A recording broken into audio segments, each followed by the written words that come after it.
demand entertainment. Are you not entertained? Put on your dancing shoes. Now give me your best shot.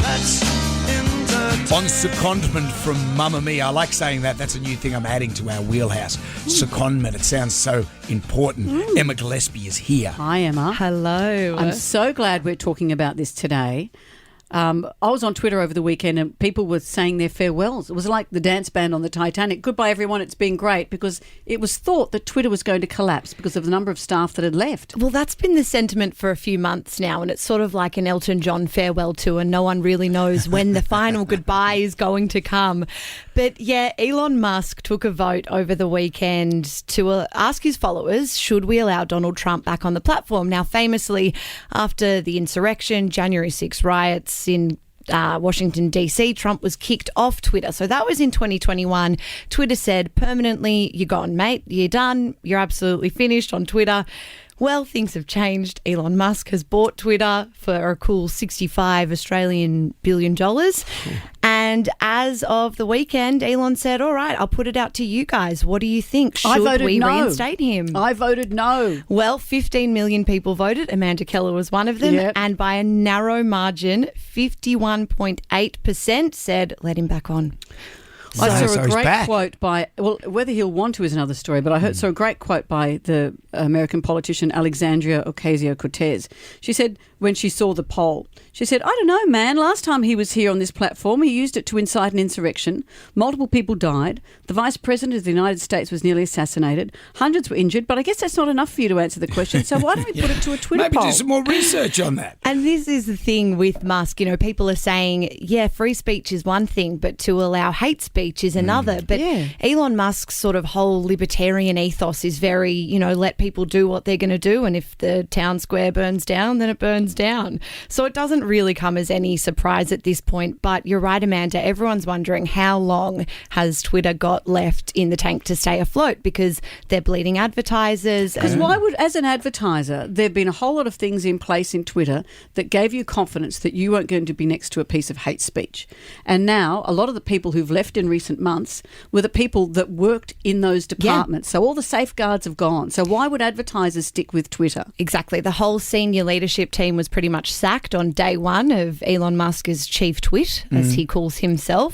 And then last week, I know that you guys spoke about it earlier this morning, Elon sent an email to what remaining staff were on the database saying, hey, listen, you've got to go hardcore. If you want to work at Twitter, it's all or nothing. Long days, no breaks, no working from home. Is he quoting from School of Rock? And then everyone Not just hardcore went. unless you live hardcore. They all went. I They all loved said over the see ya. weekend that he was being called Space Karen.